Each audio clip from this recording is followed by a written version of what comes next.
মানুষকে এটা বোঝানো দরকার ছিল যে কেন হা ভোট না ভোট।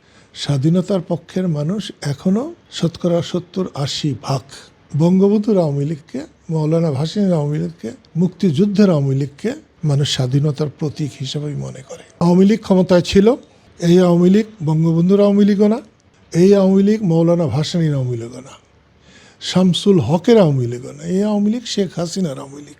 এই আওয়ামী লীগ সরকার যা যা অন্যায় করেছে তার বিরুদ্ধে মামলা হতো, কোর্ট কাচারি হতো, কিন্তু সার্বিকভাবে একটি দল নির্বাচন করতে পারবে না, দলের লোকেরা ভোটে যেতে পারবে না।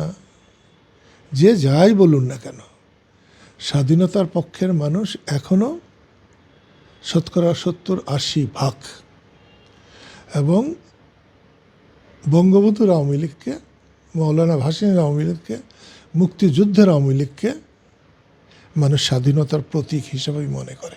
একমাত্র স্মার্ট সিটি বসুন্ধরা, আধুনিকতায় এক ধাপ এগিয়ে। আসলে মানুষের মধ্যে হা ভোট না ভোটের কোনো আগ্রহ নেই, এবং এ পর্যন্ত জাতীয় কোনো নির্বাচনে হা ভোট না ভোট হয় নাই।